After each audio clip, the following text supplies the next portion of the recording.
Kwa yani mimi Mungu, wengi watu hawamjui Mungu, lakini mimi Mungu basi tu. Ni kwa sababu dunia, watu walipenda dunia wakaacha Mungu na wakajua kwamba wana Mungu. Hii dunia haina Mungu, hii dunia ina shetani. Damu ikatua mule kwenye shimo. Kuna kashimo walikuwa napasua kuni pale, kanabaki kama kashimo fulani hivi. Kwa damu ilikuwa ikitiririka inalenga mule kwenye kashimo. Basi akatikisa kichwa, akasema kwamba ninaona kaburi juu ya mbele yako muda wowote. Kwa hiyo bado wazee hawajakukubali. Mimi nilikuwa natumia waganga. Amina. Mtumishi wa Mungu kwa ajili ya kazi hii. Amina. Ninashukuru sana kwa sababu mimi najitambulisha kwa majina. Naitwa, jina langu ni Gasto Koroneli Mshome, lakini babu yangu huyo hilo jina Mungu alilifuta. Akabidi aniite jina la Efata, yani maana yake Efata. Ukisoma katika kwenye kitabu cha Marko sura ya 7 mstari wa 34, anasema kwamba alipotazama kwa ajili ya kumponya yule mtu, alisema kwamba Efata maana yake funguka. Na ni kweli alinifungua katika vifungu vingi ambavyo naendelea kushuhudia matendo yake na kuyasimulia. Matendo ya Mungu ni makubwa sana. Okay. Umesema uliitwa Efata kwa sababu ya ni babu yako. Yaani ilikuwaje kwaje? Babu yako aliona nini kwako kuitwa Efata? Na wewe ikawaje sasa mpaka leo ukawa kiongozi wa kiroho kama hivi? Yaani mimi pale ninaona kwamba yani pale anasema kwamba kilichozaliwa kwa mwili ni mwili na kilichozaliwa kwa roho ni roho. Mimi ninaona katika kwenye uzao wa babu yangu nilitolewa. Jina alikupa mtu, ulijipa wewe? Lile jina niliambiwa na Mungu kwamba jina la babu yako kule mwisho weke Efata. Okay. Kwa yani mimi ninaitwa Gasto Koroneli Efata. Unaona? Ulitolewa kwenye ukoo wenu kivipi? Kwamba ukoo wenu una nini mpaka ukasema umetolewa mle ndani? Mule kutolewa kwa sababu ni kwa sababu ya maagano ya wazee walioyafuata. Wao hawakushiriki kwa ajili ya Mungu. Wao walishiriki na miungu kama tunavyoshuhudia sasa hivi. Kwa hiyo yani Mungu kunitoa kule, kwa sababu kama asingenitoa kule na kunipa lile jina lingine, bado ile kuzimu ingekuwa inanidai tena mimi kuwa kama mtoto wao, yani mizimu ile. Lakini kwa kuwa Mungu alinitoa kwa kishindo kikubwa, akanishika mkono, ndio maana akanipa jina lingine la ambalo ni jina la kufunguliwa. Nimefunguliwa katika kwenye gereza lile. Umeanza kumfuata Kristo labda ukiwa na umri gani na ambako kaje ukasema sasa nitafanya na hii huduma? Labda tupe kabisa story, uliazeje mpaka leo tunakuona hapa. Mimi nilianza kuanzia mwaka 2012. Ninaanza yani ninaanza sasa kuingia katika kwenye nini? Kwenye yani hapo yani natoka Roma, ninaanza mchaka wa wokovu.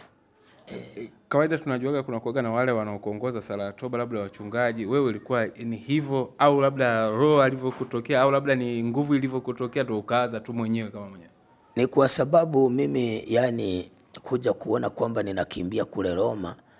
Kipindi hicho mimi nilikuwa naishi Dar es Salaam, lakini wakati nilitoka huko sehemu za nyumbani, ya mambo ya kuwa yani kawa yani ni yamenishinda ya kufanya biashara, kwa sababu nilichoka kwa sababu biashara zangu mimi nilikuwa natoa Uganda, natoa Burundi.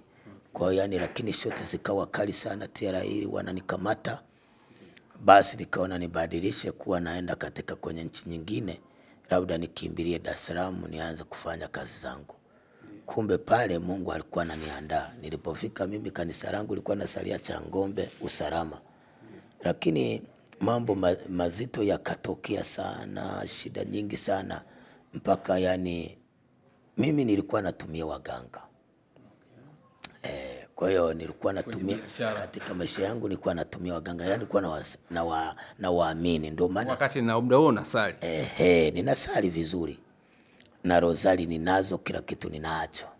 Kwa hiyo yani nilikuwa ninatumia waganga sana. Lakini nilipofika katika kwenye huyo mganga ambao ni Msambaa wa Tanga, yule ndo yani hapo ndipo Mungu tulimalizana. Kwa hiyo yani nikapata changamoto iliyo kubwa, ajali zilikuwa ni kali sana. Tatizo yani hata nikianza kuelezea hapa ni historia ambayo ni kubwa. Ina maana nataka kujua unapokuwa mtu unasali rozari, wewe ni Mkristo, unaijua dini tangu mtoto mdogo kwamba tayari unaendaga kanisani, imani yako ni kumwomba Mwenyezi Mungu. Hii imani ya kwenda kwa waganga ilianzaje, na je ulikuwa unabeba na vitu vyao? Kwa mfano unabeba rozari, je kuna zile wanasemaga ni hilizi nazo unakuwa zibeba, au dawa zao zile nazo unakuwa unazibeba, au unaenda tu wakishafanya vitu vyako wewe unaondoka? Na imani yako pale unapomwomba Mungu unafanya nini? Unaomba hiyo waganga au unaomba Mungu mwenyewe kabisa? Yani kwa kujiridhisha, unajiridhisha sana kwamba yani maana pale kuna Mungu nisaidie na wewe jisaidie. Hilo lilifundishwa na watu ambao ni wa dini. Kwa kutufundisha katika hilo Mungu, yani Mungu nisaidie na wewe jisaidie. Kwa hapo kwa hapo ndo tukagundua kwamba unapoona yani umeanza biashara yako kapigwa tena, inapoanza kupigwa lazima wawepo watu kuja waanze kukuambia kwamba wewe huwezi kufanya biashara bure. Unaona? Jaribu kutumia akili. Baadaye utapata mwingine atakwambia kwamba kuna sehemu mganga yupo, tena yule anajua vizuri sana. Na ukiwa unaenda kwa mganga ukaja ukafanikiwa, zawadi kubwa unaipeleka pale kanisani. Unaenda kushukuru sana kwa sababu yani unashukuru. Unapeleka pale unashukuru. Na ninavyojua katika kwenye ulimwengu huu, ndio maana kila mmoja anakuambia mimi na dini yangu, kwa sababu watu wanataka kwamba dini iwe kama kichaka ili aendelee kufanya yaliyo ya kwake, kwa sababu anaona kwamba mambo yake yanaenda vizuri. Hata ukileta risasi kwamba unaweza kumuua, anasema ni uwe, mimi nina dini yangu, lakini kuna chimbuko la cha kwake ambako anaweza kufanikiwa. Maana walio wengi walijaribu katika dini haikusaidia kitu chochote. Turning point yako ilikuwa ni nini? Wapi ulibadilikia sasa? Unasema ulienda kwa mganga wa Tanga kaanza kutokea mambo ajabu. Wapi ulikuja kubadilikia ukasema sasa naachana na uganga namfuata Kristo ile kikweli kweli? Yani wakati pale nilipokuwa na mganga yule Msambaa, ndipo pale nilipoenda yule mganga akaniambia kwamba wewe hapo ulipo unabidi yani shida ulizonazo unabidi umwage damu iliyo nyingi. Nikamuuliza kwamba ni mwage damu iliyo nyingi au niweze nikaleta angalau hata kuku mbili ambayo ni jogoo zinaweza kutosha? Akasema ndio. Nikazifuata katika kwenye soko la Keko pale, jogoo mbili nikazinunua 30,030 nikazipeleka, zikachinjwa, zile za asili sio za kizungu. Basi lakini damu ilipokuwa kitiririka ilikuwa inaenda inatua kwenye kashimo. Akatikisa kichwa, wakachinja ile jogoo wa pili, damu ikatiririka ikatua mule kwenye kashimo. Basi ilipotua mule yule mganga akatikisa kichwa. Baadaye ndipo nilipokuja kumwambia, akasema bado damu inapungua, yani wazee baada hawaja kukubali bado. Kwa hiyo ndio nikamwambia kwamba basi nifuata angalau hata mbuzi, nileta angalau hata mbuzi mbili. Akasema haya fuata. Kwa hiyo nikazifuata, nikazinunua zile mbuzi, nikazileta. Zile mbuzi alipochinja ile ya kwanza, damu ilienda kutua kwenye shimo. Alipochinja mbuzi ya pili, damu ikatua mule kwenye shimo. Kuna kashimo walikuwa napasua kuni pale, kanabaki kama kashimo fulani hivi. Kwa damu ilikuwa kitiririka inalenga mule kwenye kashimo. Basi akatikisa kichwa, akasema kwamba ninaona kaburi juu ya mbele yako muda wowote. Kwa hiyo bado wazee hawaja kukubali. Nikamwambia hao ninunue ng'ombe sasa mmoja nilete, au nilete kondoo. Akasema ni wewe tu, lakini yeye akawa amenificha, mimi sikujua tatizo ni nini. Basi nilipoenda pale, nikaenda nikaleta kondoo mbili, akachinja zile kondoo, damu inazidi kwenda mule kwenye shimo. Basi Nilipofika pale nikaona hapana. Siku hiyo alipomaliza kuchinja zile kondoo, yani damu ikaenda mule kwenye shimo. Yani kama vile amejenga bifu na mimi. Akaingia mule kwenye chumba kule ambako tulikuwa tunamfuata. Mimi nikaenda nikakaa pale kwenye kochi pale. Basi nikakuta na watu wengine wamemsubiria. Alipofika pale mimi hakuniita bali aliita mwingine. Wakaanza kwenda kwa mstari.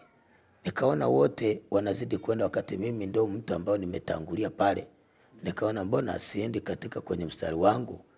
Basi nikatekeshia kwamba akitoka mtu kule na mimi naenda kumuuliza huyu mganga, kwa nini imekuwa hivi? Basi pale alipoenda na mimi alipotoka mtu na mimi nikawahi katika mlango pale. Nikaingia. Poingia yule mganga akaniambia, sasa nakuambia uende hole wako usipande gari wala pikipiki wala usivuke barabara, ukae nyumbani. Saa ile ukivuka barabara au ukapanda gari au pikipiki utaniambia. Nikamwambia lakini siongeniambia. Akasema toka hapa, yani kama vile yani amechukia. Kwa mimi sijajua yani utambuzi wa kujua kwamba damu anataka damu ya nini. Unaona? Kumbe pale yeye alikuwa amelenga damu ya watu, ndiye alikuwa akiniambia kwamba wazee wanikubali. Yeye anaongelea wazee. Basi sasa nikaja nyumbani na mawazo pale, nikalala. Sasa siku ya kwanza, ya pili, ya tatu nikasema hapana, ngoja nifanyeje? Niende. Kwa sababu nilikuwa na mipango, lakini moyo ukakataa. Zilipofika saa 8 nikapigiwa na mtu mmoja nilikuwa nafanya naye biashara.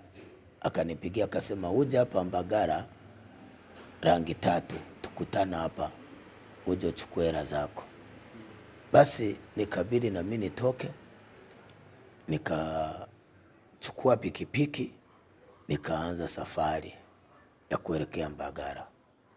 Nilipofika pale kizuiani, matrafiki wote niliwaona, lakini hapo nilipata ajali moja. Ilikuwa na gari linaendeshwa na mama mmoja alikuwa anakaa Kigamboni Raba 4. Yani hapo ndo kumbe mimi nilipitiza, waliniokota mule kwenye tairi, nimezimia. Kuja kujitambua, nilijitambua niko kwenye hospitali ya Rangi 3 pale Mbagala saa 8 za usiku. Hali ilikuwa hali mbaya na vidonda miguuni, niko hali mbaya sana. Lakini pale mimi nikakumbuka lile wazo la yule mganga alivyokuwa amenikataza. Ndio nikaamini kwamba alichokuwa akiniambia kumbe ni kweli. Lakini hapo mimi nikamwambia yule kijana ambaye alikuwa ananiuguza, nikajikuta wameniwekea madilipu. Nikamuuliza hapa niko wapi? Akasema hapa huko Mbagala Rangi 3 kwenye hospitali. Nimekuaje? Akasema ulipata ajali kubwa sana. Nimegongwa na nani? Akasema umegongwa na dada yangu. Basi sasa nikabidi nimwambie mimi nimeshapata ufahamu wote, niko sawa hapa, najisikia niko vizuri. Kwa hiyo unaweza kanani, wakawaambia madokita waniachie mimi nifanyeje? Niende. Basi akacheka, yani akaona kama vile labda mimi nimepungukiwa nini, bado akili hasijarudi. Lakini nilipokuja kunyanyua miguu, kumbe na vidonda vizito, yani miguu kama vile nakataa.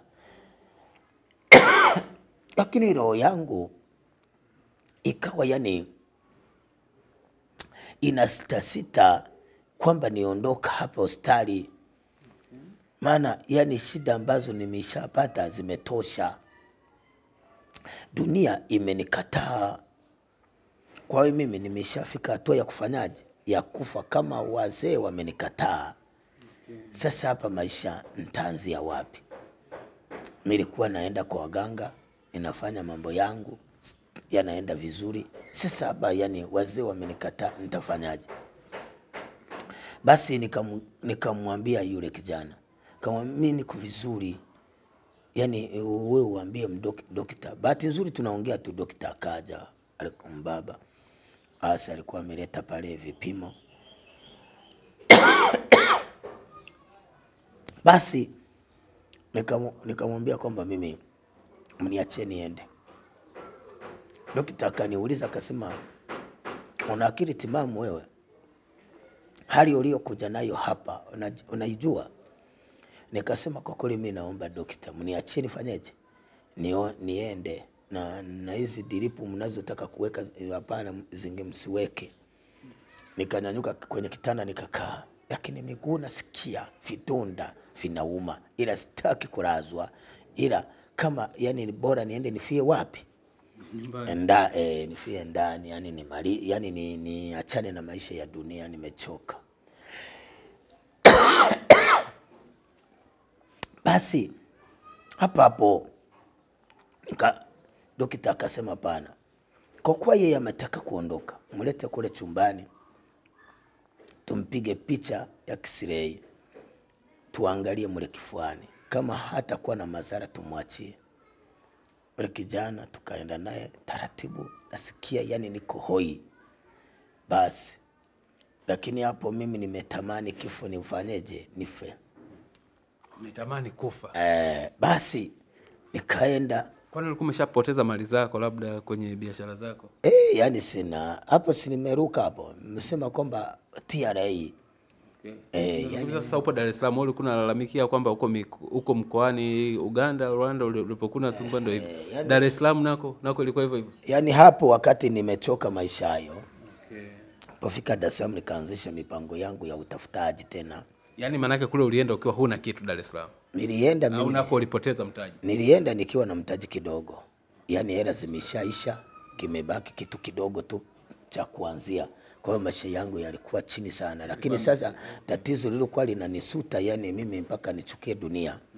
Yani kipindi hicho mimi wakati na kabana na mganga na kusomba vitu hivyo, kuku sijui nini, mbuzi sijui kondoo ili tuchinje, mimi yani nilikuwa nimepata matatizo makubwa sana, kwa sababu nilikuwa pale wakanipigia simu wakaniambia kwamba mtoto wako ameungua, yani mmoja. Kwa hiyo baadaye nikapigiwa simu, mtoto huyu ameungua, kuna mtoto mwingine akawa kichaa, mwingine na wapili na akawa kichaa. Kwa hiyo yani nilikuwa na mawazo makubwa, yani dunia ilikuwa imenifikisha mwisho.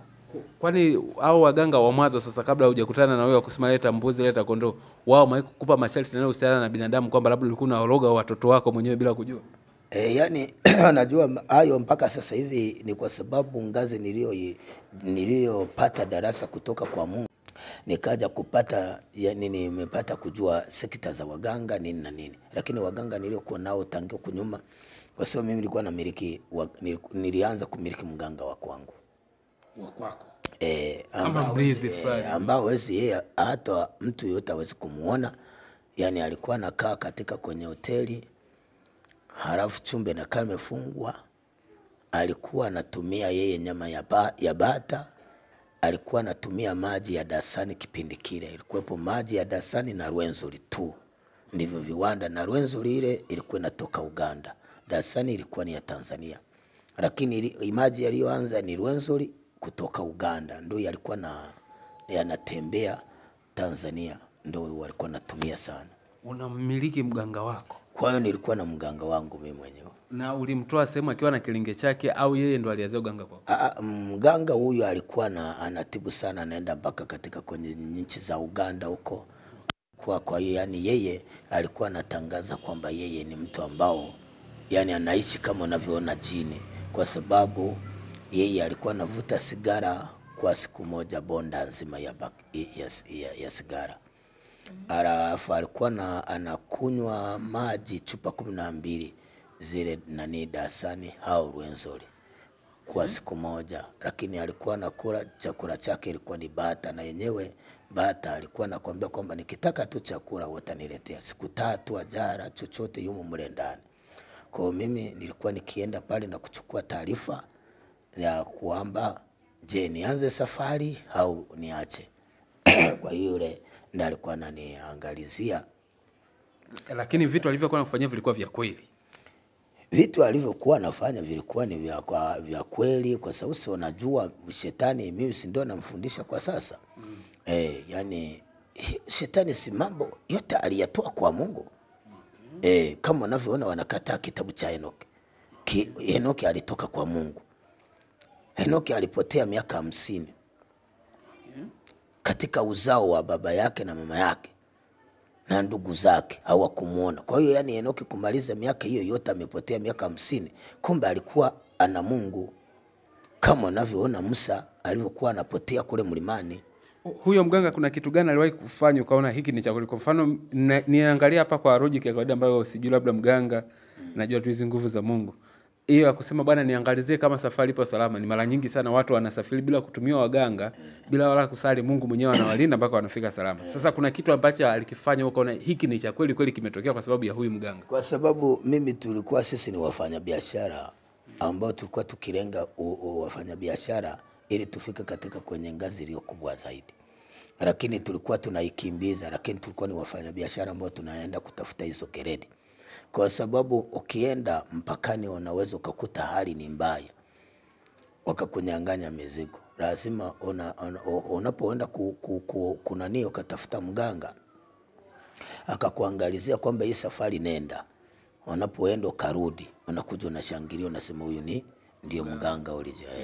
Kwa hiyo yani sisi tulikuwa tukisumbuka sana kwa ajili ya mipaka kuvuka. Yani shida kubwa ya mganga ili ukivuka mpakani kwamba wasikuone au wakuone lakini wasikudai vile ulivyo navyo. Wala wasiteke mali zako. Unaona, kwa hiyo tulikuwa ukienda kwa mganga kwa ajili ya hilo, na ukileta mzigo wako unapata wateja kwa haraka, speed kali, unauza kwa hapo ndo unaona kwamba mganga na Okay. Na hivyo unavyosema ulikuwa unaenda huko unanunua bidhaa unazileta, huko nako unanunua bidhaa unazileta. Maana yake ulikuwa huweki sehemu, ni kama unafanya mnada. Mimi nilikuwa nauza kwenye watu wa jumla. Nilikuwa nauza yani kwa nilikuwa na order Maana yake ni biashara lakini ni kama magendo tena. Magendo ambao yani ilikuwa iruhusiwi hapa Tanzania. Okay. Pole sana. Sawa sasa. Siku ambayo ulikamatwa ni kwamba kuna masharti fulani ulikosea mpaka unasema sasa nilirudi chini kabisa au ilikuwaje? Yani hiyo siku moja, kwa sababu tulikuwa na mikataba na yule mganga, aliniambia kwamba kuna kaka yake, ila yeye akasema kwamba mimi kitu ambacho nitafanya kazi kwako sawa. Tukakubaliana kwamba ni lazima utanijengea nyumba. Nikasema sawa. Kama ulikuwa umeshajenga kwako. Yani akaniambia nimjengee nyumba. Okay. Basi nikaona kwamba basi kwa kuwa ametaka nyumba nitajenga. Kwa hiyo yani alipokuwa akisema kwamba tuma milioni, mimi natuma kwa kaka yake. Naenda natuma. Sasa siku moja ikaja hivi yule mganga tukachengana. Okay. Yani aliniambia nenda ukatume hiyo hela. Bahati mbaya mimi nikawa na watu ambao tulikuwa tukiongelea mipango ya biashara, kwa hiyo nikachelewa. Okay. Nilipokuja kurudi nikakuta ameshachukia, akasema umenizarau, kaka amekusubiria, kwa hiyo kama umefanya hivyo basi mimi naondoka. Nikambembeleza akakataa, akafunga begi akaondoka, mpaka nikamfuata pale kwenye stendi ya mabasi, nikambembeleza pale akakataa. Nikashika. Ni upande wa Tanzania au ulikuwa upande wa Tanzania baba? Okay. Nikakamata milioni 1 nikampa, akaikataa. Chukua basi wewe hii hela nenda nayo. Akakataa. Tangia hapo nikampoteza yule mganga. Alipopotea misukosuko ndio ikaanza. Sawa, upo hospitali unatamani tu uondoke na tayari wao wanaenda kukuruhusu. Tuendelee sasa hapo ilikuwaje? Maana kama ulikuwa unatamani tu kufa. Basi mimi nimeshaamua kwa nirudi nyumbani kama ni nani ili basi nife niachane na maisha, nimechoka. Basi ni yule akanipeleka akaniweka hapo kwenye ukuta, hapo kumepangwa kitambaa, wakanipiga nani ile picha, akapeperusha ile karatasi, akaangalia akasema kwenye kifua iko sawa, wakaniandikia. Basi kama muda wa saa 12 alfajiri nikatoka na yule kijana Tukaja taratibu, yule kijana ananiambia, lakini umeenda bado japona, hali yako inaweza ikabadilika. Basi mimi nikamnyamazia tu, nimanyamaza. Kaja naye, tulipofika pale Keko tukashuka. Alikuwa anataka nifikishe nyumbani ninakokaa hapa Jue, nikakataa. Nikamwambia, we hapo umeshafika tu, niache. We nenda, mimi ninajua nitaenda kujitibisha, au naweza nikaenda hata Muhimbili. Hasa akasema, sasa usiende kukaa, kama unaenda kujitibisha we basi, na usafiri wako wameupeleka kule nani kituo cha polisi kule Maturubali. Kwa hiyo yani namba za simu ndo hizi. Hasa kanipa namba za simu za kwake na za dada yake. Basi mimi akasema tu ukijisikia nguvu utaenda kule Maturubali kwa ajili ya kufuata usafiri wako ndiko uliowekwa. Basi mimi nikatoka pale taratibu nikafika kule ndani. Maana pikipiki ilikuwa ni yako? Nikalala, nipolala nilikuwa na pikipiki na boda Sam. Nilikuwa vina miradi humo.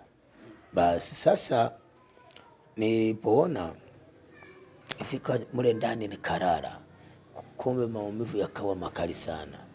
Nikabidi mimi nilale. Sasa wale majirani ndo walikuja, lakini huyu mtu mbona atoki chumbani? Hii ni siku ya ngapi atoki? Je, hata ingia tauani? Kwa hiyo miguu ilishavimba, mimi nimeshana ni mikono makovu, yani nilikuwa niko hoi. Basi ndo akagonga mlango, nikawasikia. Basi lakini mlango nilikuwa nimeingiza tu hivi. Nikamwambia sukuma, akasukuma kuingia pale, wakanikuta nimelala. Kumbe unaugua hali hii? Nikasema ndio.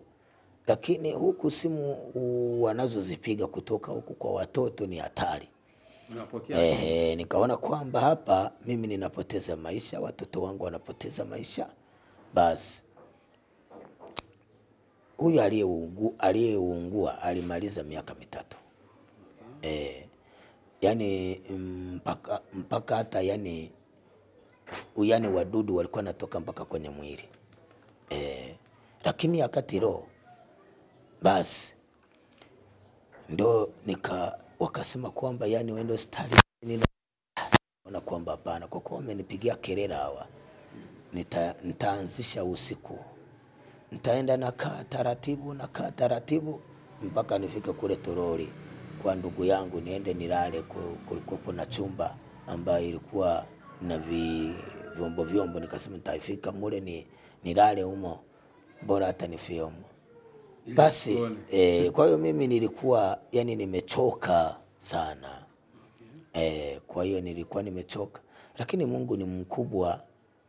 Nikaja nikaingiza mawazo, yani nikashtukia yani mawazo yananiingia, nasema hapana, kama pambana na hii roho.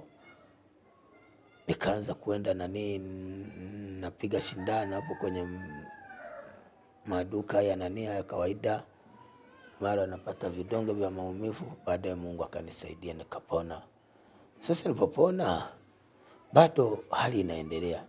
Nikasema hapana, ngoja nitenge sadaka hapa, kwani hizi hela zinafanya nini? Katenga sadaka, nikaipeleka Changombe usalama. Nilipofika pale kwenye kajumba kale kajumba kanani pale kwenye sanamu basi kwa sababu alikuwa ameshatufundisha ukiwa na shida zako kapiga pale magoti, nikatoa sadaka ile, nikaongea maneno yangu, nikamaliza. Kafika kwa ile sanamu ya Yesu, nikapiga busu, nikarudi kanisani. Lakini wakaanza kufanya ibada na sinzia. Kasema sasa hapa huenda hapa kilio changu cha kifo kinaanza kutimia. Kama ninaomba ninasikia nimesinzia, ni kitu ambacho ni kigeni. Basi kaja nikampigia mama, kamwambia mimi kila yani tunapofika kwenye rosari hao masaa yale ya kupiga magoti, yani kusali pale, yani nashtukia ni usingizi, sijui ni kitu gani hiki. Basi akasema niendelea tu kuomba. Basi nilikuwa siku moja niko pale nyumbani nimelala ngua na TV, nikapata mhubiri mmoja anaitwa Enoch.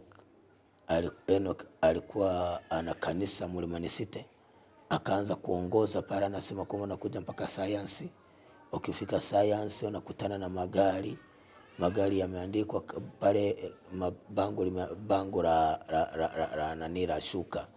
Akasema kwamba limeandikwa maneno unakuja kumchungaji Enoki hapa Mlimani City, hilo gari utapanda wanakuleta bure. Basi na mimi nikaona kwamba ni kweli nifanyeje, nianze safari niende kuokoka. Basi nikaanza safari. Nilipopanda lile gari kwenda mpaka pale Science. Kwa hiyo nilipitiliza nikaenda kushuka wapi? Mwenge. Kufika pale Mwenge, mawazo yakaja sasa, Science nimeshaipita, kumbe hapa yani nilikuwa hata ningepotelea hata na ningeenda mpaka Tegeta Kombe. Sasa mawazo yakawa ni mengi, nimesimama pale, akapita mbaba mmoja ana watoto wawili ameshika Biblia. Basi nikamuuliza, basi akaniambia kwani hapa kuna kanisa? Akasema hapa kuna kanisa. Ndio safari yangu, nikaenda na huyo mbaba, tukavuka tukaingia mule kwenye ibada. Lakini mimi nashangaa kwa sababu mule niliingia kwa Josephat Mungira, mtume wa Mungu. Nilipoingia pale mimi nilipitiliza, maana mule kuna maeneo, mara hii ni Yerusalemu, hii ni Nazareti, hii ni Sayuni. Kwa hiyo mimi nilienda kule Sayuni. Yaani maana ya Sayuni, kuna eneo wale watu walio mule ni wa maeneo ya kutoka Keko Mwanga, Keko Machungwa, Toroli. Kwa hiyo yani ni eneo lao, yani ni. Basi na mimi nikaenda kule. Basi nilipofika mule nilikuta maajabu makubwa sana. Nilikuta yani mapepo yanalipuka. Mule kwenye kanisa la Josephat. Mapepo yanalipuka, ni kitu ambacho sijawahi kukiona Roma, wala ni kitu kigeni, sivijui. Basi lakini wakati mimi ninaendelea kuomba, wanasema omba, nikaanza kusikia vitu vinakimbia mwilini. Vinakimbia, yani nasikia mwili vitu vinakimbia sana. Basi sasa nikasikia vitu vinakimbia mpaka kwenye kichwa, baadaye vikakata. Nikasema hapa nilipofika hapa nimemuona Mungu. Hapa wenda shida zangu sitaweza kuishi hapa. Basi walipoita kwamba wanahitaji kukabidhi maisha yao kwa Yesu, mimi nilikuwa mstari wa kwanza. Kwa hiyo yani nilikimbia pale, nikasimama, watu wanakimbizana, tukasimama. Basi wakaanza maombi, wakaomba, watu wanashikwa wafunga miguu, wanawabeba wanapeleka kule. Lakini mimi nikasikia vitu tena vinakimbia mpaka kwenye mgongo, mpaka wapi. Basi nikasikia nimefunguka. Basi wakaja kuuliza, unatoka wapi? Na kama natoka Keko.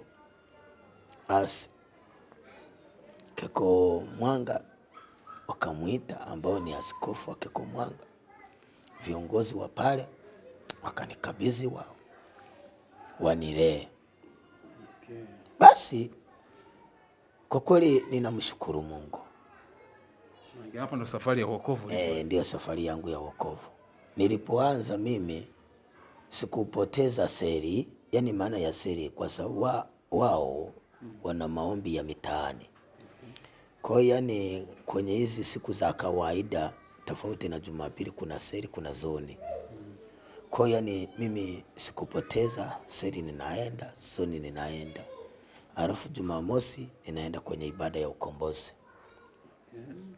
Nilipoenda katika kwenye ibada ya ukombozi ile mara ya kwanza, nimeshaamini kabisa kwamba hapa maisha yameenda sawa, na gari napanda bila wasiwasi. Nilipoenda maombi haya yalikuwa ni mchaka kweli. kweli unasikia kabisa vifungu vinafunguka, mwili unakuwa laini, yani unajisikia sawa.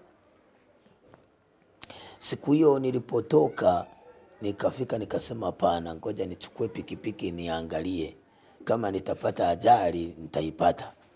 Basi nilipoenda nikafika pale hapo Keko, akatokea mama mmoja sio mrefu sana, mama wa makamo, ananizidi miaka. Basi akaja amejifunga kitenge chake, amebeba kipima joto chake amekiweka hapa begeni. Basi akauliza kwamba ninamhitaji ustazi. Sasa kuna washonaji wa viatu, kuna wanauza bidhaa maji nini. Basi nikamwambia mimi ustazi, labda uulize nimekuja hapa sasa hivi. Akasema, wakamwambia ustazi tangia asubuhi hajaja huko. Akasema mimi bila kubebwa na ustazi sijisikiagi. Nikamwambia kwani unaenda wapi? Akasema mimi naenda huko Taifa Mnazini. Nikamwambia na mimi nina mipango ya kwenda huko, ingia twende. Akapanda pikipiki. Tulipofika pale kwenye uwanja wa Mkapa, tukapitiliza mpaka shamba la bibi. Kwa hiyo unapofika pale shamba la bibi na Mnazini, ile bai iko chini hivi. Okay, pale kwenye kona. Basi mimi nilipofika pale kuja kugeuka hivi, nikuja kumuuliza mbona tumefika Mnazini, kuangalia kwenye pikipiki hayupo mtu.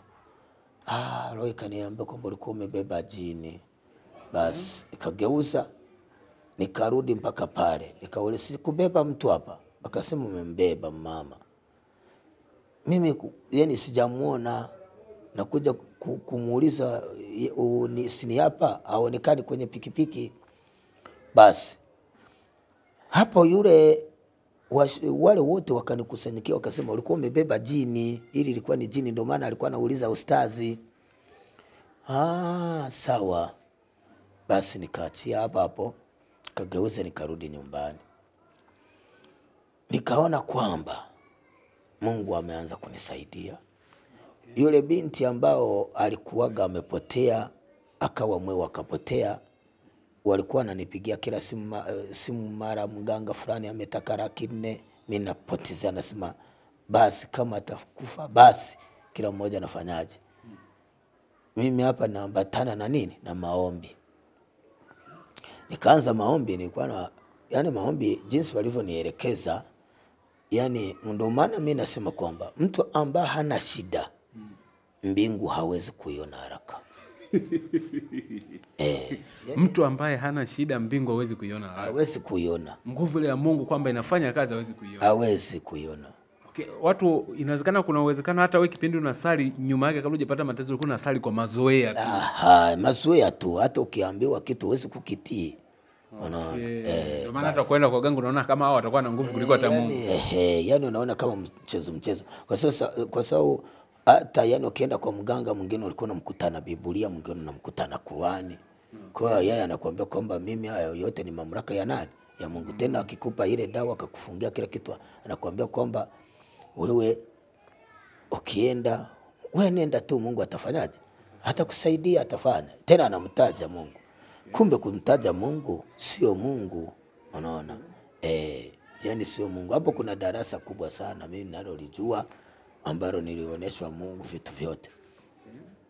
Basi hapo mimi nikafanyaje? Nikawa binti yako sasa alikuwa amepotea. Binti yangu yule nikapigiwa simu kwamba amepatikana, wamemkuta chooni. Chooni kwa muda wa miaka 3. Au ilikuwa ni siku ngapi? Aliyeungua. Yule aliyeungua alikuwa miaka 3. Huyu yani aliyekuwa amepotea, huyu alikuwa na siku yani yani alikuwa anapotea narudi. Alikuwa kichaa. Okay. Basi sasa wakasema tumemkuta chooni, tumemtoa. Walipomtoa wakampa maji bafuni akaoga, wakampa chakula, lakini ni mpole. Tangia hapa akawa mzima. Wala kwamba mchungaji alifika pale kumuombea hao nini, hapana. Yani katika hayo maombi mimi niliyokuwa nayo, kwa sababu mimi nilikuwa naanza maombi yangu saa 3 tukimaliza kula. saa 3 ninapiga maombi mpaka saa 12 alfajiri. Wote walikuwa wananijua Kwa yani nilikuwa yani, halafu kuna seri ya Jumanne na kuna zoni ya Ijumaa kama ya siku ya leo. Kwa hiyo nilikuwa nikifanya hiyo kazi yani sikupunguza maombi. Kwa hiyo nikaendelea na kazi ya Mungu. Yule mwingine naye aliyekuwa kichaa, naye huyu alikuwa naye yuko katika hatari mbaya, kwa sababu yule alikuwa anasimama, mara akisimama nguvu zote zinaisha, yani wanaona najipiga chini, akijipiga chini hata ukileta upanga kakatakata asikii chochote. Kwa hiyo yani kuna kipindi mpaka wanafikia hatua kwamba amekufa. Unaona, alikuwepo mjomba wake anapambana tu na mama yake wampeleke kwa waganga. Yani ni misukosuko ambayo nimepita, ni mikubwa. Ina maana hapa unashuhudia ulimwengu ili kusudi anaweza kusikia na anaweza kuamini, lakini dunia hii sio ya mchezo. Basi kwa hiyo yani yule mpaka siku moja walishawahi kunipigia simu amezimia katika hali hiyo, wakasema kwamba yani hapa huyo mjomba wake ameshatoa hela za gharama za kumpeleka kwa mganga, kwa hiyo na wewe uchangie hela. Ni walipofika kwa mganga sio akataka hela ngapi, wakanipigia simu, mimi nikanyamaza, nikamwambia tena mtu siniambie, mimi nimeambia kwamba mtoto wangu msipeleke kwa mganga, mimi mganga wangu ni Yesu. Sasa hivi mimi natembea na Mungu, sina mipango ya waganga. Basi wakachukia, yani ilikuwa ni vitu vingi, mpaka mwanamke akaamua kuvunja na ndoa, yani kwa spidi kali. Akaenda kwa viongozi, akaandika barua, viongozi wakatuma mgambo, wakamkamata mama yangu, kwamba njoo saini hapa. Akasema hata mtoto akifa mimi sitarudi pale. Kwa hiyo ikawa yani vitu vingi. Basi vitu vingi, yani dunia hii sio mchezo. Okay. Wakati umeokoka, unakimbizana na maombi kwa ajili ya kuitafuta mbingu, kwa ajili ya kutafuta uzima, kwa ajili ya kumtafuta Yesu. Unajua kimwili ulikuwa tayari umeshapona, upo tayari unafanya maombi. Na kipindi unakimbizana na mali, kutafuta mali, kuhakikisha kwamba unapata chochote, labda utakuwa tajiri, utakuwa unajiweza kiuchumi. Ulikuweje unauhamisha huo moyo sasa kipindi kile sasa, kwamba unatoka kwenye utafutaji wa mali uende sasa kutafuta ufalme wa Mungu? Ni kwa sababu mimi nilikuwa nimeshakosa msaada kama yule mganga. Yani yule mganga kama alinikataa, nikachinja vitu vyote vikaisha, sijaona msaada wote. Kwa mimi nilipoingia katika kwenye wokovu, nikasikia mwili wangu nimefunguka, halafu nikaona watoto wangu wanaanza kupona. Yani ndo nikaamua mimi moja kwa moja kumtumikia Mungu na kuachana na mali za dunia. Kutaka vile sasa utafute kwa nguvu? Hapana, mpaka sasa hivi huwezi kunipata duka nikakubali. Huwezi kunipata biashara yote nikakubali. Hata siku hii, yani siwezi hata saa moja. Tangia nilipotoka Dar es Salaam, nilipomaliza kupata masomo yangu, nikapata neema ya Mungu kubwa sana. Na hiyo neema kuja kuipata kwa sababu nilitoa kiapo kwa Mungu. Maana nililia sana yani Mungu anipe utume nimtumikie. Na ni kitu ambacho hata yule mtumishi wa Mungu Joseph Atilias Mungira wala walikuwa wanijui, bali mimi nilikuwa hawajui, yani labda wale walimu waliokuwa karibu, lakini ndio walikuwa nanipa kwamba naendelea tu jikaze. Lakini mimi nilikuwa nina shida ya kwamba nipate utume nimtumikie Mungu moja kwa moja. Yani sitaki kufanya kazi yote. Mpaka hata leo hii huwezi kuniletea, yani hata kama ni kampuni, hata ni viwanda, unipe kwamba yani simamia viwanda hivi au ni mali zako, hata kama ukinipa siwezi. Yani kazi yangu mimi ni utumishi tu. Yani natangaza neno la Mungu, ndio kazi yangu tu. Yani ukiniita kwamba njoo hapa, unajua kwamba tunakuja kuongea maneno ya Mungu. Sinaga kikundi, sinaga kikosi, sinaga hata na hivi vyama vya wafiwa huwezi kuniweka hata yani katika misaada sijui vitu gani, labda yani sinaga. Sipo sehemu yoyote, mimi niko kwa Mungu tu. Hata ukiuliza mtu yote akanichunguza. Okay, naona tumeongea mengi sana kama ushuhuda. Naomba tu kama na neno la mwisho tumalizie hapa alafu tutaanza kipindi. Amina. Ndio. Basi kwa hiyo nikaenda kwenye maombi, ilikuwa Jumamosi tena maombi ya ukombozi. Basi katika hayo maombi maombi yalipoisha nikaanza safari ya kurudi nyumbani. Bafika hiyo siku basi sasa nikabidi niende kule Temeke na pikipiki. Zilikuwa ni saa 12 jioni. Kafika Temeke pale kamaliza shughuli zangu haraka haraka nikarudi. Sasa bafika pale barabarani saa 12 hizo jioni nikakutana hapo, kwa sababu ilikuwa foleni kubwa sana ya watu wamerundikana pale. Katokezea mama mfupi mweusi na kipima joto, lakini katika umri ninamzidi sana, ni jinsi ninavyomwangalia kwa macho yangu. Basi akaniambia kwamba kaka, naomba unisaidie, kama unaenda hivi unifikishe pale Karume. Nikamwambia kwamba changia mafuta. Akasema sawa, shingapi? 4,000. Akakamata noti 2 za 2,200 akanipa. Basi nikamwambia ingia. Alipoingia tukaanza safari. Tulipoanza safari nikafika pale Karume, pale hapo Serengeti. Hii ni uwanja wa mpira, hapa ni chini hapo karibu na mbako Serengeti, hapo kuna breweries za nani, mapombe ya mabia. Okay, sio Serengeti ya hapa Chang'ombe. Yani hapo kuna breweries, yani hapo Karume. Hii ni Ilala hapa. Okay, Ilala. Okay. Kwa hiyo yani Karume kabisa, kusogea kabisa kwenye nani, kwenye kiwanda cha pombe, yani bia pale. Okay. Ndo akashuka hapa hapo. Aliposhuka hapa hapo nikabidi kwamba yani niende nifika hapo roundabout au kwenye nigeuze. Basi hapa hapo nikuja kukunja nifike roundabout. Nikaona barabara zimegeuka, sioni gari lolote barabarani, sioni mtu yoyote barabarani, sioni pikipiki. Basi barabara zote zikawa rami kubwa, ambazo hazijawahi kuonekana katika dunia nzima. Yani ambayo rami ijawahi kuonekana. Basi huku fence zote za zile barabara zimepigwa na ni fence ya nini, yani senyenge ya nani, yani ngome ya maua yani. Okay. Basi nzuri sana yani, hata unakutana na maua ambao hujawahi kukutana nayo. Kaanza kukimbia, zikaja saa 1 nikakimbia na pikipiki. Hapo pikipiki ilikuwa ina mafuta ya shilingi 2,000. Basi yeye abiria yako ameshashuka. Nilimwacha mimi pale, kumwacha kuja kugeuza hapa hapo nikaingia kwenye hizo barabara. Okay. Basi nilianza mwendo saa 2 mpaka saa 3 mpaka ninasikia na kulia, angalau nitokezee kwenye barabara ambayo ina magari au nitokezee sehemu ambako kuna mtu. Basi nilipoanza kuwaza katika sehemu kama hizo, nikaanza kukutana na magorofa makubwa ambako yani imepigwa senyenge, uweze kupata hata mlango wote wala kuvuka sehemu yote, kusema kama unaweza ukafika sehemu ukauliza. Na pikipiki yani mawazo ya kusema kama nisimame, hapana.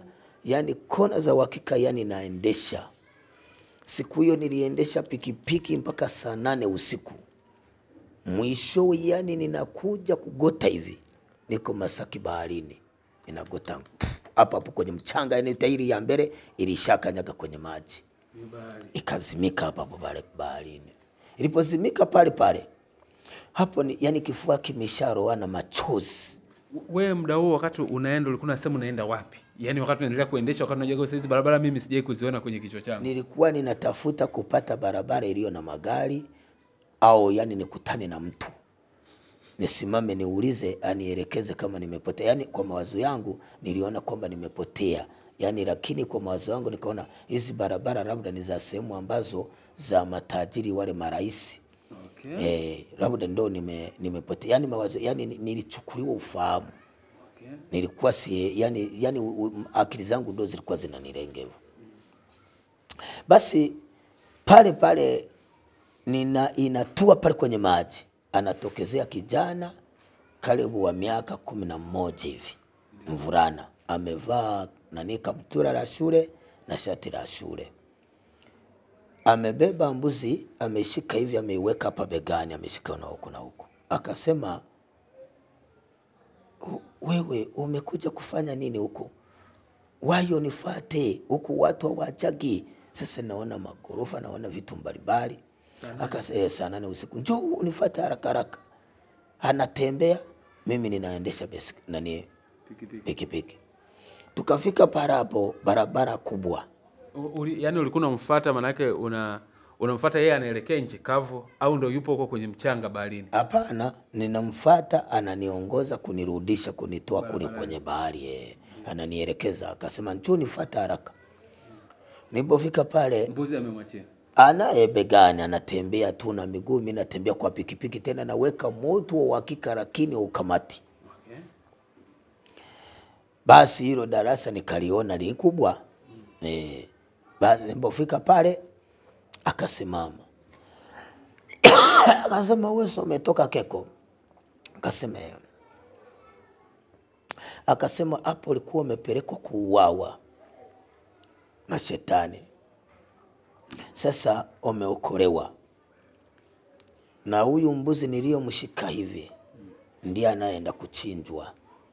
Lakini mwana kondoo aliyechinjwa ni alichinjwa kama mbuzi huyo. Ndio nikajua kwamba lipo darasa kubwa. Okay. Kwa sababu hakuna damu ya mbuzi ambayo inaweza kusaidia mtu yote, bali damu ya Yesu tu peke yake. Kwa sababu alinieleza mambo mengi. Kwa sababu aliniambia kwamba hii mbuzi niliyoishika, kwa hiyo yani alikuwa amebeba mbuzi lakini ulikuwa ni mfano, lakini akasema damu iliyochinjwa ni ya mwana kondoo, sio mbuzi huyu. Basi hapo mimi akasema kwamba uende na hii barabara, ukifika roundabout utakutana na mbaba amevaa jaketi nyekundu, ni mweupe. Ukifika pale yeye atakuelekeza njia ya kuelekea Keko. Alafu yeye akaenda na mbuzi, akapanda barabara, mimi nikanyoka. Sasa nilipofika pale kwenye kituo, ni kituo sio roundabout. Muda huo wewe ulikuwa huogopi sasa? Yani acha yeye huogopi kwamba labda nitakutana majini huko sasa? Hapo yani ujasiri nilionao labda tuseme ni wa kimungu. Okay. Kwa sababu ule uoga wote niliokuwa naendesha pikipiki ninalia. Wakati unarudi sasa hapa ndo anakurudisha, ulikuwa umeshaanza kuona mambo ya kawaida au bado barabara zile? Sijajua kwamba huyu ni malaika. Mimi niliona kwamba yani ni kama binadamu, kijana ameniongoza kunisaidia njia. Na hata ufahamu wako kusema umetokea Keko haukushangazi kwamba anajuaje? Sijashangaa sasa hapo. Okay. Nilipofika pale kwenye kituo nikakutana na mama mmoja, yani mrefu, yani ameshafika karibu kwenye miaka 65. Hapo kwenye kituo cha mabasi. Nikashuka ili niende nimsalimie, nikamwambia mama shikamo, yani ili kusudi angalau labda ni yeye anionyeshe njia ya kwenda wapi? Keko. Ina maana njia ya kwenda Keko imeshanipotea, yani sina ramani. Basi yule mama alinifyonza, akasema nikaruka, nikasema kumbe ndio jini linalonizungusha. Nikawahi nikapanda pikipiki. Nikanyoka. Bafika pale roundabout nikakutana na yule mbaba, jaketi nyekundu mweupe. Nikasimamisha pikipiki. Nikamuuliza, nikasema kwamba ninaomba nionyeshe njia kwenda Keko. Akasema njia kwenda Keko, vuka hii barabara uende pale, utakunjia pale hapo mbele pale Magomeni 10 hapo utaiona hapo, utakunja uende Keko. Mimi nilipita saa 12 alfajiri pale Manzese, wanaanza wale machinga kuanza kupanga vitu vyao. Ndio nilikuja kugundua kwamba niko Manzese. Nikasema Mungu wangu, nimepona namna hii.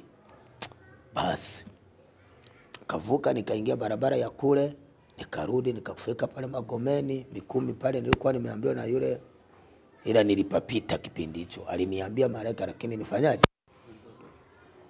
Basi nikanyosha, nikaingia nyumbani, nikuta wameshaanza kuweka mipango kwamba labda mtu huyu alienda akapata ajali, wenda tufanye mipango ya kwenda kutafuta kwenye hospitali, au yani wana mawazo makali. Waliponiona wakaanza kunikuta, yani wameshakusanyika, wengine wanaulizana sana pale. Ndio nikaanza kuwaambia yaliyonipata, lakini mengine nikawaficha. Basi nikaendelea na kazi ya Mungu. Hapo ndo nilifuruliza maombi ya uhakika, mifungo ya uhakika. Yani mimi ninaanza maombi saa 3 mpaka saa 12 alfajiri ndo namaliza. Kwa hiyo yani ninafanya maombi ya uhakika. Basi siku moja mtoto wangu akawa amemaliza miaka 3, amelala, funza zinatoka mwilini. Basi mimi nikaamua, yani nikapata kwamba hapa aje aombewe, atolewe kule, aje aombewe, mtoto wangu atapona. Kafanya taratibu za usafiri, akaletwa. Nilipomkuta waliponipigia simu kwamba njoo hapa Ubungo utupokee, tumekaribia kufika Ubungo. Ilikuwa ni gari la private. Ndio. Pomwangalia yule mtoto, hali nguvu ikanishia, mikono ikalegea. Basi nikaanza safari. Nilipoanza safari wakaja mpaka pale Keko, tukambeba tukamweka pale kwenye godoro. Mungu alimtendea muujiza. Hakwenda Muhimbili, hakwenda popote. Siku moja yani niko katika kwenye maombi, nilianza saa 3, ilipofika muda wa saa 6 za usiku nilisikia ndege mmoja alitoka huko analia, ndege analia, akaja akasimama juu ya bati. Hapo maombi yako spidi, mtoto wangu nimemlaza hapo kwenye godoro, wewe usingeweza kuishi naye. Alikuwa ananuka sana kwa ajili ya vidonda na nini vyote hivyo. Basi yani nilipokuwa pale, yule ndege akasimama pale analia ndege huyo. Basi ndege wakatokea paka, wakajaa kwenye dirisha. Paka wengi karibu 40 wakaanza kulia pale kwenye dirisha. Piga maombi ya uhakika. Mimi kashuka nguvu moja. Sikujua nilitengukaje au nilifanyaje. Saa 12 ninatoka kwenye uvunguni mwa kitanda, nilikuta mtoto wangu amesimama, yuko anasema kwa jina la Yesu. Alikuwa ameshaisha, amesimama. Mungu wangu, harufu yote iliyokuwa mule ndani imeondoka. Tangi hapo mtoto akuonekana kofu lolote. Alikuwa na limshipa likuwa linaanzia hapa, likuwepo litundu likubwa. Kwa hiyo yani kutoka kule walikuwa wananipigia simu nasema kwamba ukimpeleka mpaka aende Muhimbili, kwanza wakate kile kimshipa kile, ndio mguu utafanyaje, utanyoka. Lakini Mungu aliutengeneza siku hiyo. Kwa yani mimi Mungu, wengi watu hawamjui Mungu, lakini mimi Mungu basi tu. Ni kwa sababu dunia, watu walipenda dunia wakaacha Mungu, na wakajua kwamba wana Mungu.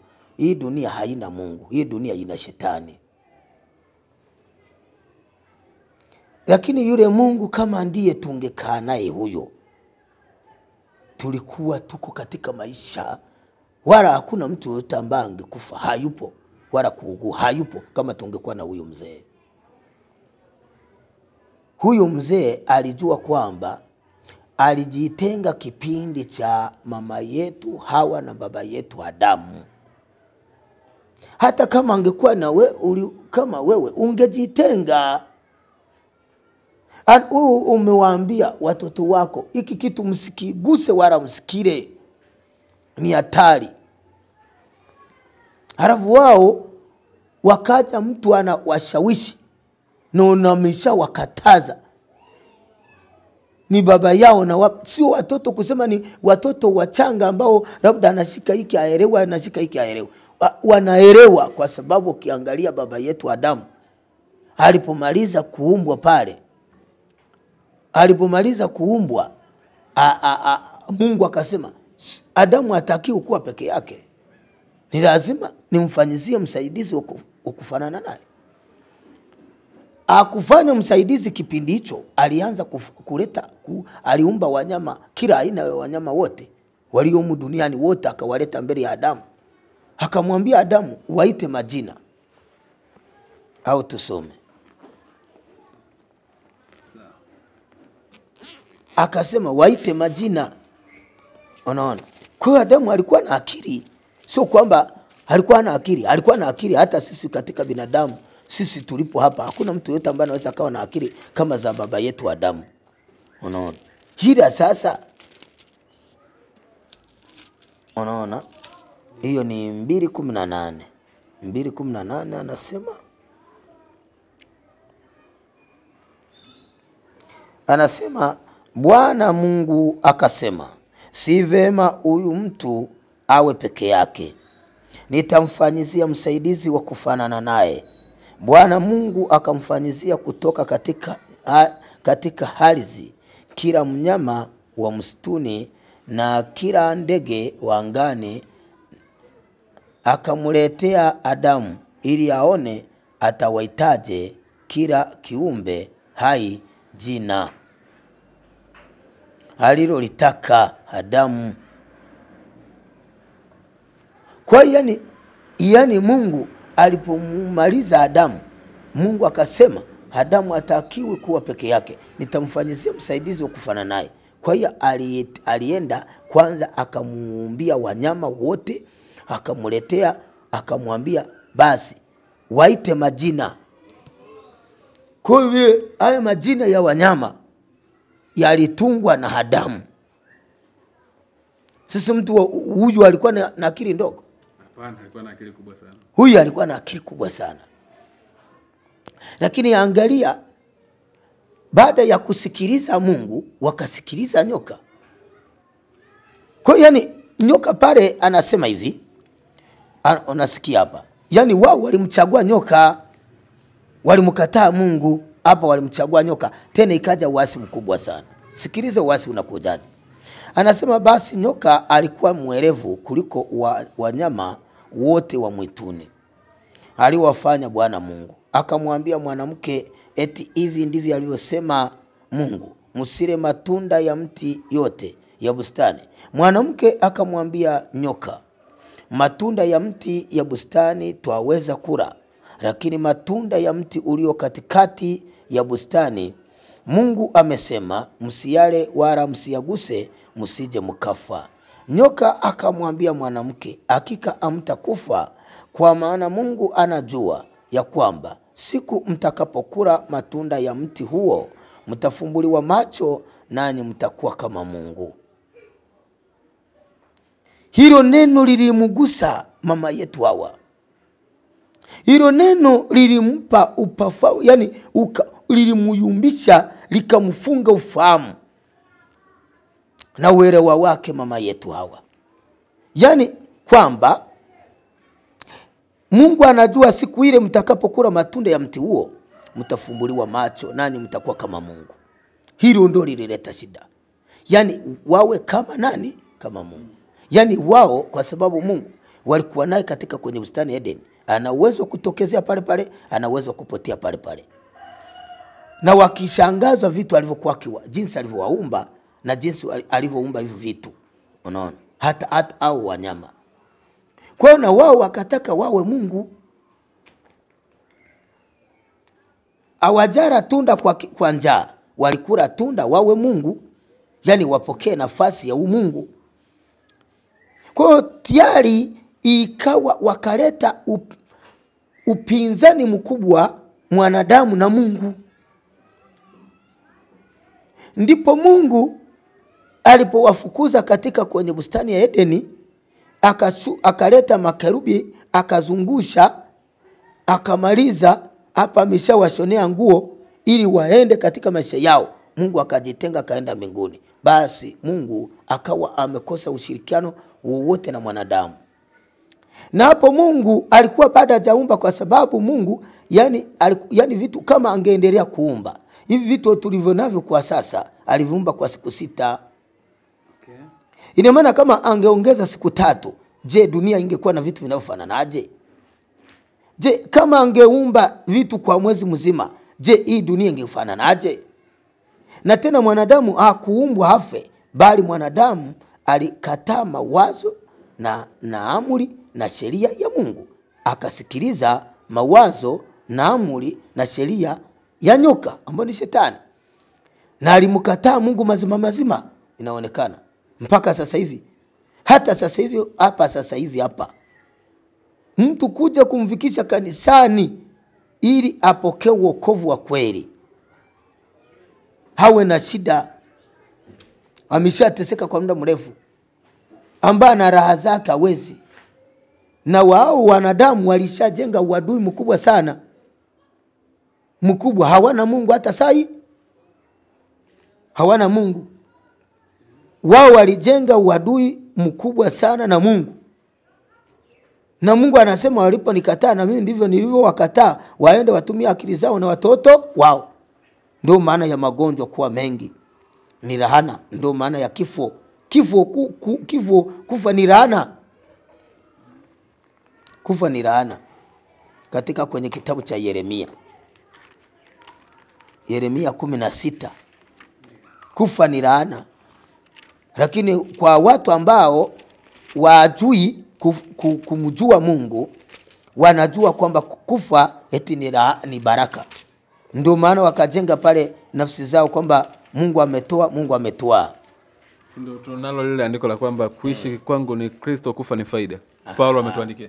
Lakini sasa wao hawakujua, hawajui wale watu wa Mungu walikuwa naongelea nini, kwa sababu kufa kwake Paulo kulikuwa kusio kwa raha, bali alikuwa akijisifu kwa wale waliokuwa naenda kumuua. Ndio alikuwa naongea nao, sio kwamba alikuwa anataja hilo kwamba eti ni faida. Kwa ajili ya kwamba anajua kwamba watamponesha na watamuua. Ndio maana yeye alishangilia akiwa na uhakika kwamba atafufuliwa. Na mpaka sasa hivi baada hajafufuliwa, Paulo alisema hivi, malaika alipomshukia saa 11 ya alfajiri akamwambia Paulo, tazama kuanzia sasa unaenda kukatwa kichwa, kuuawa. Paulo baada kuhuzunika alishangilia, alifurahi. Alisema nimepigana vita vilivyo vyema, mwendo nikaumaliza, sasa naenda kungonjea ufufuko wa watakatifu. Baada wajafufuka kina Paulo. Hapa tuko katika kwenye kifo kwamba ni laana. Yeremia 16 kuanzia mstari wa kwanza anasema, tena neno la Bwana likanijia na kusema, wewe hautaoa mke, wala hautakuwa na wana wala binti mahali hapa. Maana Bwana asema hivi, katika habari za wana na katika habari za binti wazaliwao mahali hapa, na katika habari za mama zao waliowazaa, na katika habari za baba zao waliowazaa, katika nchi hii watakufa kwa maradhi mabaya, wala wataliliwa katika nchi hii. Nitairudia. Anasema tena neno la Bwana likanijia na kusema, wewe hautaoa mke, wala hautakuwa na wana wala binti mahali hapa.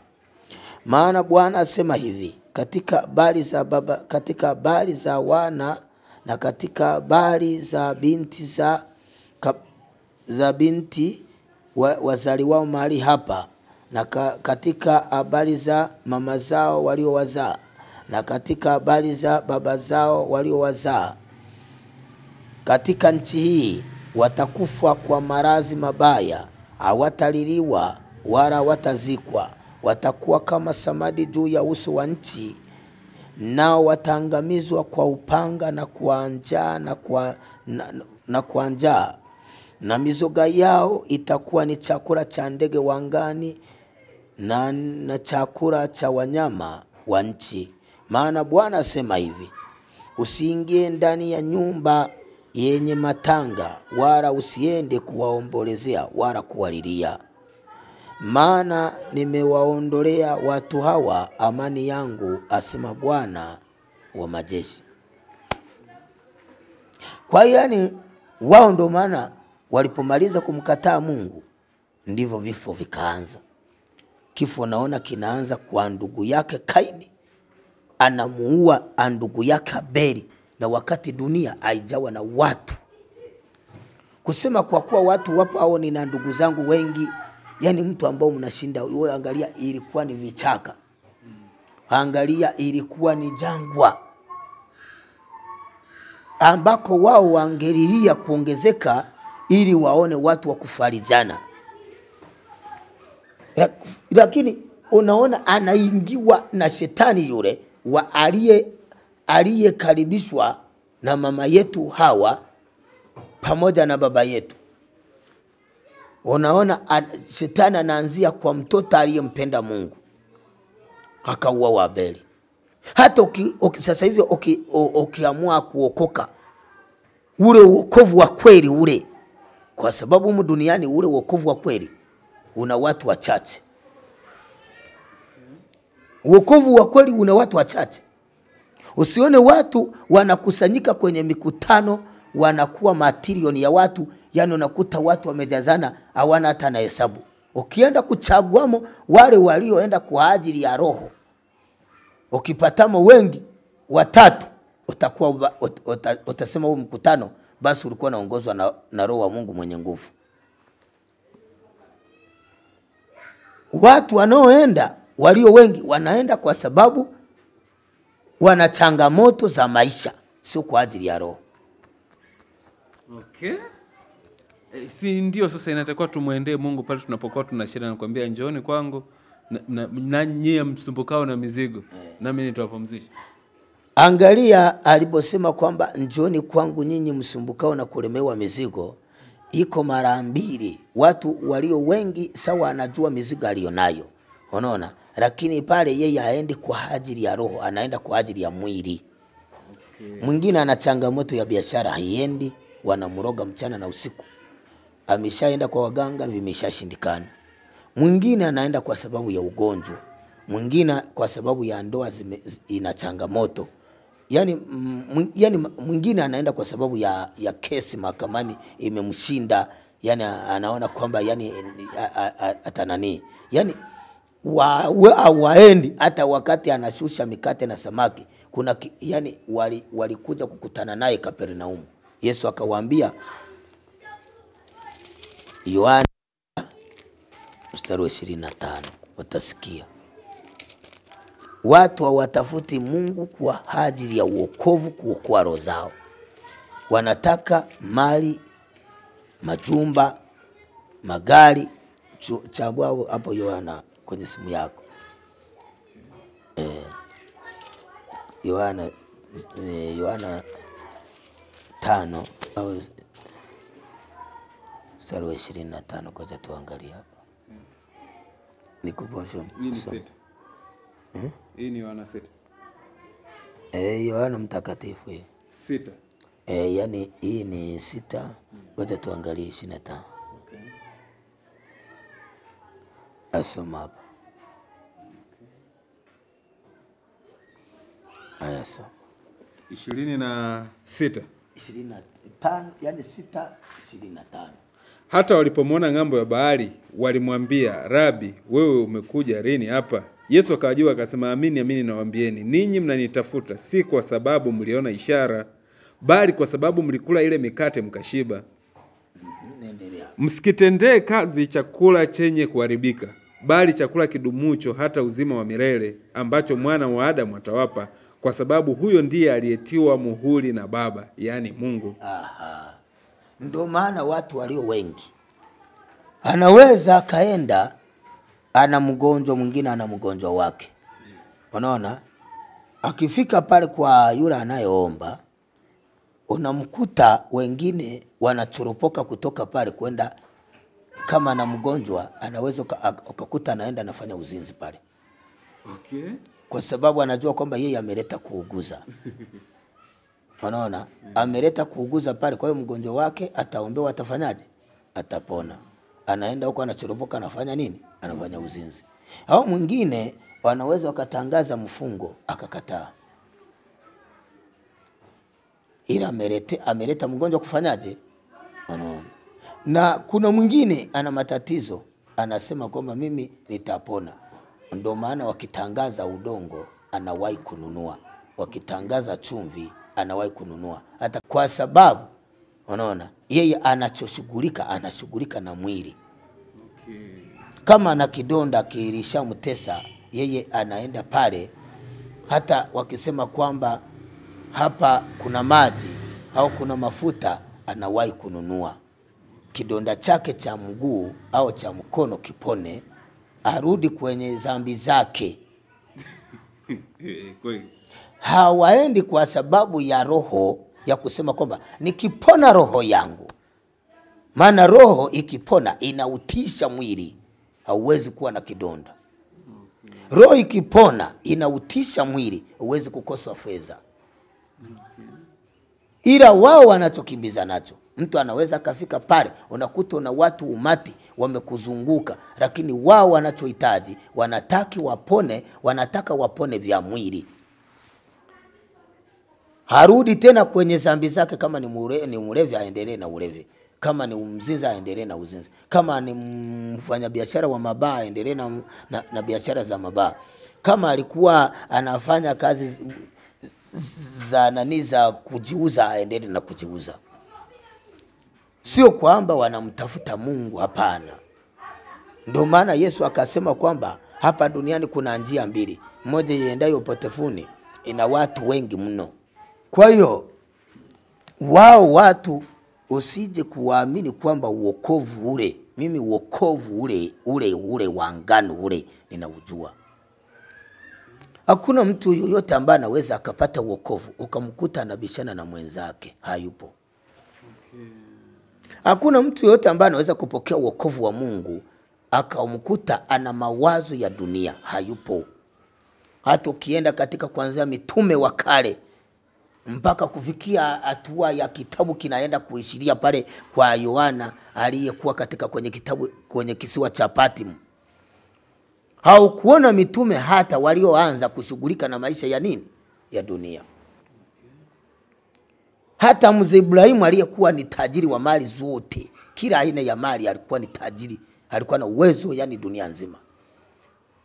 Hatuoni anahangaika na mali, bali kila alichokuwa nacho Mungu alikuwa anakikuza. Hatuoni mzee Ibrahimu hata kwamba aliugua sehemu yoyote mpaka akamulilia Mungu amponye, hapana. Alipata uzee wake vizuri sana kwa sababu alikuwa mwaminifu wa kumjua Mungu. Wanadamu wamekataa kumjua Mungu, wanajitafutia wao kwa akili zao. Na waliorundikana makanisani ni uongo, wanadanganya watumishi wa Mungu, wachungaji. Sio kwamba wamo mure kwa ajili ya msaada, wa kwamba wamekuja kulipokea neno, washughulike ili wapate kufanyaje? Kumtukuza Mungu. Hapana. Anaenda mule kumtukuza Mungu lakini jirani hawaelewani. Anaenda kumtukuza Mungu pale lakini yule mchungaji atakachokihubiri hata kubali. Sisi tunaona walipokubali, walipohubiriwa wakalikubali neno, wakampokea Roho Mtakatifu, walienda kuuza mali zao, mashamba na majumba. Na hiki ndicho kipindi cha Agano Jipya, sio kwamba ni cha kale. Hiki kinatuhusu wote kuuza, yani tulivyo navyo tukavitoa kwa Mungu, majumba, kila kitu. Lakini mtu atakuja kukudanganya kwamba yeye ni mrokole. Ni mrokole lakini kajitukake pale akafunguliwi. Akiona mchungaji amefundisha sana vitu vya fedha, lile kanisa analiama. Anasema huyu mchungaji ni manabii wa uongo, anatufundisha kila siku kutoa sijui fungu la 10 sijui sadaka. Kuna wachungaji wengine ambao na wao kumbe waliletwa na shetani, mpaka sasa hizi wanafundisha watu wasilitoe fungu la 10. Sasa mimi ninashuhudia ulimwengu waache kulitoa, waje wakikute kile kitabu cha madeni. Kile kitabu ni kikubwa, kila mmoja kitabu, yani ataletewa kitabu chake, una madeni ya mafungu ya 10. Una madeni ya mafungu ya 10, una deni la sadaka ya zabihu. Ngoja nikuonesha hapa. Kwenye Agano Jipya. Agano hili ni agano la kale, kwa sababu maandiko yote hakuna ambayo linaweza kutaguka. Alisema yani katika hodi wala nukata haitataguka. Wajidanganye bure. Tulivyoruhusiwa vimo kwa kutukombolewa nani? Yesu. Kama vyakula tulikombolewa na nani? Tusitakiwe kwa ajili ya vyakula, akaviweka huru. Kuna sababu aliviweka huru. Ndio maana aliwaruhusu siku ya Sabato wavunje masuke wale.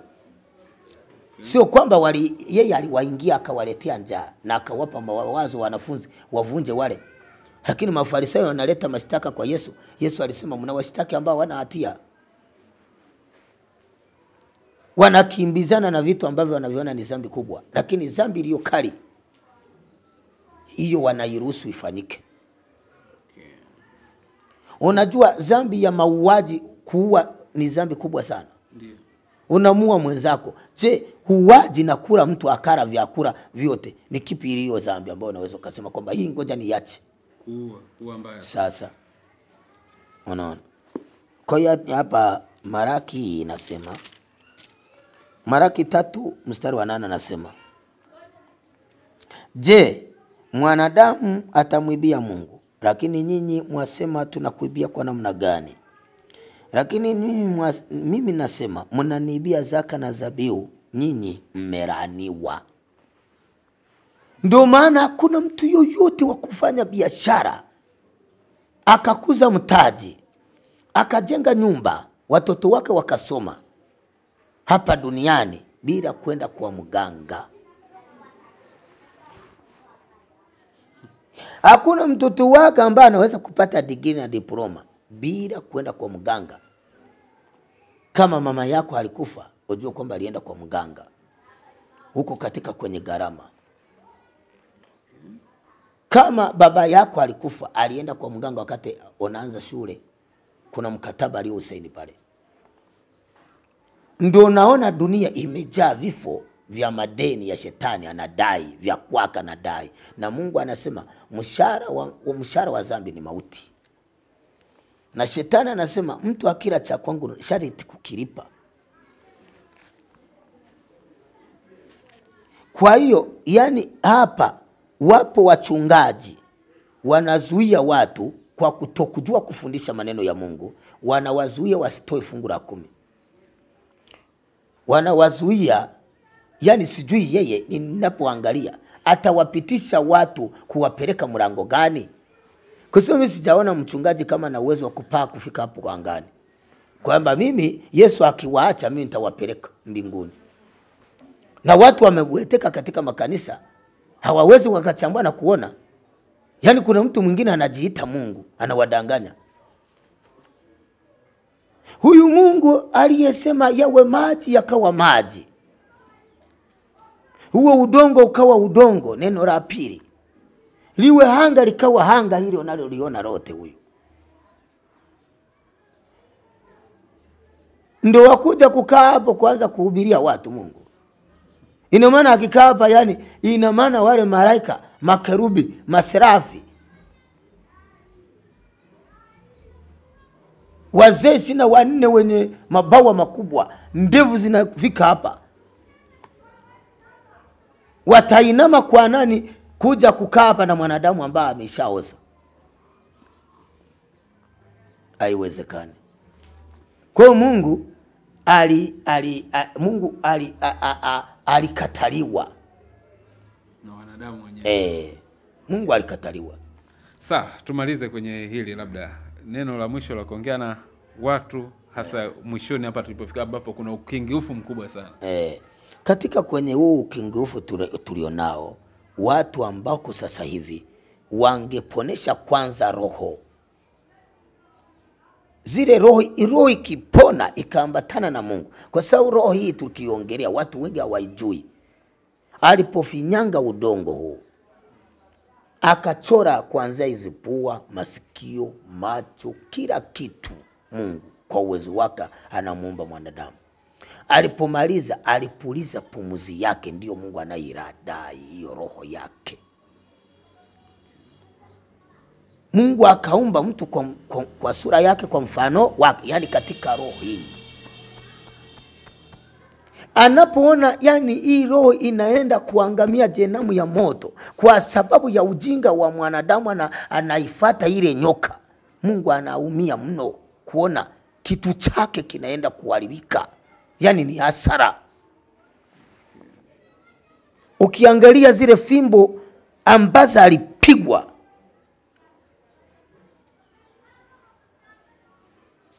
ukiangalia mateso aliyopewa na wanadamu ili aipate roho ya mtu iliyopotea. Lakini mpaka leo hii watu wanazidi kuzikana, na ukienda dunia hii, mimi nimezunguka, nimejionea, nina shuhuda kabisa. Wale walio mawakala wa shetani original ndio wanaojiita wao ni special kwa Mungu. Tena ukija kuongea, anakukaribia, anakuzidisha nguvu, unakosa hata kutamka, unasema Mungu jina lako litukuzwe, lakini nitafia mikononi mwako. Yani wale mawakala wa shetani, yani unamuona kabisa ni wakala wa shetani, hawezi kuambiwa kitu chochote kinachomwelekea Mungu akakikubali. Ndio wanaojiita wao ni special kwa Yesu, ndio watakatifu wa pole, wakati wao ndio wakala wa shetani wa kuliangusha kanisa la unyakuo. Okay, mchungaji bana, tunashukuru sana kwa haya masomo ambayo umetupa, hasa historia yako na jinsi gani ulivyokuja kupata wokovu mpaka leo unaendelea. Nafikiri tutaendelea na vipindi zaidi, ila kwa sasa nashukuru sana. Kama umetembelea channel yetu kwa mara ya kwanza, tafadhali subscribe leo kwanza kupata kila video tunayokuwekea. Asante.